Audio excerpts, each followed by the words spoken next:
तो रागिनी खटाखट, और अभी ताजा बयान जो आया है राहुल गांधी का, वो कह रहे हैं 1 लाख नहीं 2 लाख की भी जरूरत पड़ी तो खटाखट आपके खाते में डाल दिए जाएंगे, बस फटाफट हमें वोट दे दो।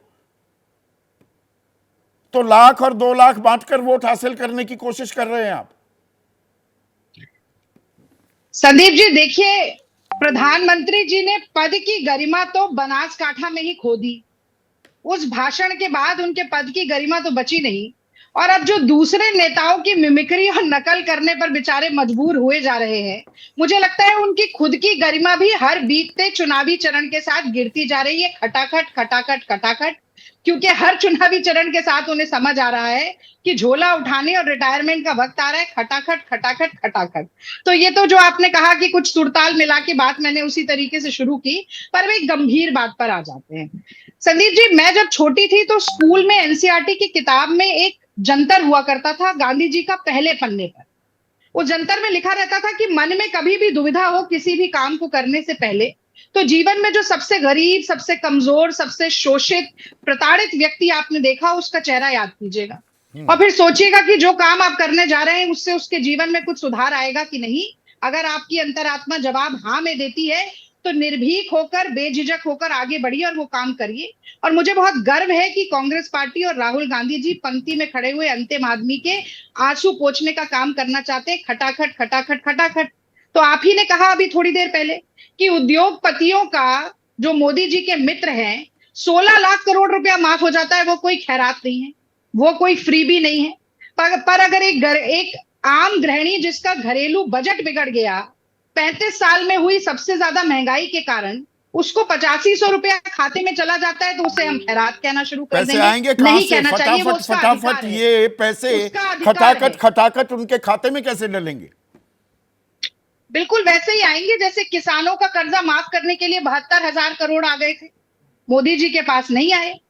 30 लाख करोड़ सालाना करीब, ये जो इनके चंद उंगलियों पे गिने जाने वाले उद्योगपति हैं, उनकी आमदनी बढ़ती जाती है और 10 में से 8 लोगों की आय भारत में घटती जाती है। तो वो कहते हैं जहां चाह वहां राह। आपने ठीक कहा, राहुल जी ने कहा है 1 लाख रुपया हम देंगे, जरूरत पड़ी तो और ज्यादा देंगे, क्योंकि 10 साल के अन्याय काल में, 45 साल में अगर सबसे ज्यादा बेरोजगारी की मार नौजवान झेल रहा है, जिससे कहा जाता है कि नाली की गैस पर जाकर पकौड़े बनाओ, शायद मोदी जी जो सूट बूट पहन लेते हैं 10 लाख रुपए का, नहीं जानते कि 200 रुपए लीटर तो पकौड़े तलने का तेल हो गया है। उसको स्टाइपेंड अगर हम देना चाहते हैं 8500 रुपए, तो वो मिमिक्री करने पर आ जाते हैं। अरे स्मृति गरीब की ईरानी का बात करो, बयान किसान की है, बात एक मिनट करो। रागिनी, राहुल गांधी ने पिछले लोकसभा चुनाव के प्रचार में कहा था कि ऐसी मशीन लाऊंगा आलू डालने पर सोना निकलेगा, और अब कह रहे हैं कि खटाखट फटाफट गरीबी हटाएंगे। संदीप जी, ये एक बार प्रियंका जी से एक सवाल पूछा गया कि मोदी जी 56 इंच के सीने की बात करते हैं, तो उन्होंने जवाब दिया कि इस देश को चलाने के लिए 56 इंच का सीना नहीं चाहिए, दरिया दिली चाहिए, देश की जनता के लिए धड़कता हुआ दिल चाहिए। मुझे लगता है स्मृति ईरानी ने उन सारे किसानों का आज मजाक उड़ाया जो कहते हैं मिट्टी से सोना उगा देंगे। अब वो उनसे जा जाके जैसे पूछती थी ना, घर घर जाके अमेठी में राहुल जी आए कि नहीं, खाना खाया कि नहीं, लस्सी पी कि नहीं, तो आप जाकर पूछेगी किसानों से मिट्टी खोदी कि नहीं, सोना निकला कि नहीं। अरे कुछ बातें प्रतीकात्मक होती हैं। फैक्ट्री लगेगी, आलू का काम होगा, चिप्स बनेंगे, पैसा आएगा, तो वो सोने के बराबर है। अब इन्होंने तो 75,000 रुपए तोला सोना कर दिया। मोदी जी मंगलसूत्र मंगलसूत्र चिल्ला रहे थे, कितनी मां बहनें मंगलसूत्र बना सकती हैं, खरीद सकती हैं, बनवा सकती हैं। तो असली मंगलसूत्र कौन छीन रहा है? वही छीन रहा है जो देश में महंगाई की मार लेकर आया, वही मोदी जी। तो अब स्मृति ईरानी जी क्योंकि अब अप्रासंगिक हो गई हैं इस चुनाव में, तो वो हर तरीके की बयानबाजी करेंगी। वो भी अभी 1-2 दिन पहले प्रियंका गांधी जी की मिमिक्री कर रहे थे।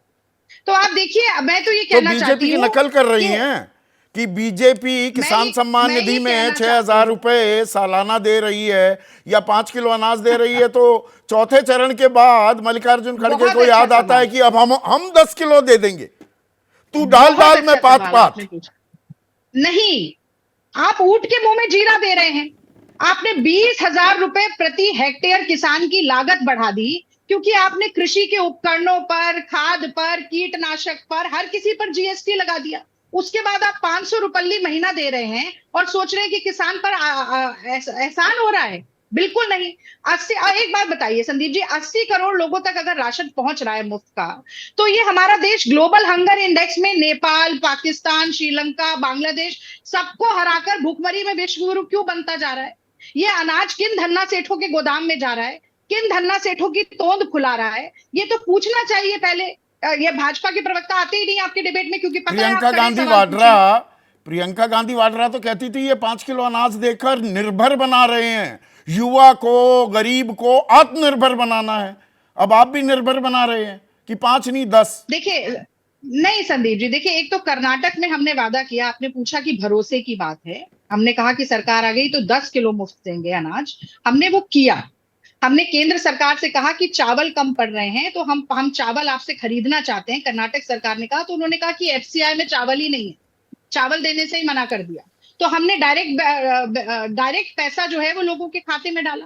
और प्रियंका जी जो बात कर रही है उसका मायना समझिए, हम 30 लाख सरकारी पद नौकरियां भरने की भी बात कर रहे हैं। हाँ, उसमें भी 10 लाख करोड़ रुपए खर्च होगा, तो ये 26 लाख करोड़ हो जाएगा। 49 लाख करोड़ का हमारा बजट है।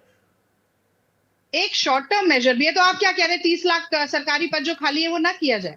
हाँ। भाई 52 करोड़ की मौत पर मुनाफाखोरी करने वाले जो पत्थर दिल नरेंद्र मोदी जी हैं, जिन्होंने कोरोना काल में 1 महीने में 12 करोड़ नौकरियां चली गई और 2 करोड़ नौकरियों का झांसा देते रहे, उनके सामने आप गरीब की बात करें, वंचित की बात करें, कमजोर की बात करें, अल्पसंख्यक महिलाओं, दलितों की बात करेंगे तो वैसे ताली पीट पीट कर मिमिक्री करने पर, नकल उतारने पर आ जाएंगे। सरकार को कि ये तथाकथित, एक मिनट सुनिए ना, जन कल्याणकारी नीतियों के चलते सरकार पर कर्ज 205 लाख करोड़ हो गया जी। 50-55 लाख करोड़ था 10 साल पहले। तो आप भी वही कर्ज लेकर घी पिलाने की राह पर चली हैं क्या? नहीं, कर्ज नहीं लेंगे, जो कर्ज है उसको उतारेंगे भी, अर्थव्यवस्था को हम स्थिर भी बनाएंगे, स्टेबल भी करेंगे। गलत तरीके के जीएसटी और नोटबंदी जैसे हम निर्णय नहीं लेंगे।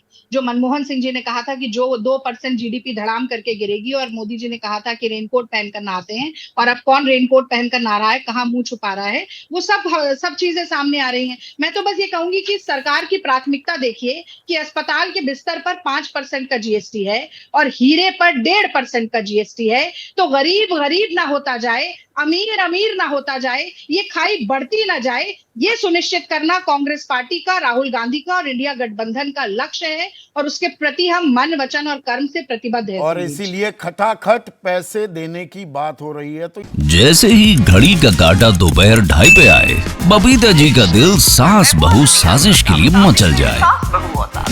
और ये है इनकी बहू, पूरे दिन ऑफिस की टेंशन हो जाए गॉन जब ये करें अपना फेवरेट शो फ्री टाइम पे ऑन। इनकी तरह आप भी देखें अपना फेवरेट शो अपने टाइम पर और डाउनलोड कीजिए एबीपी लाइव ऐप अपने स्मार्ट टीवी पर।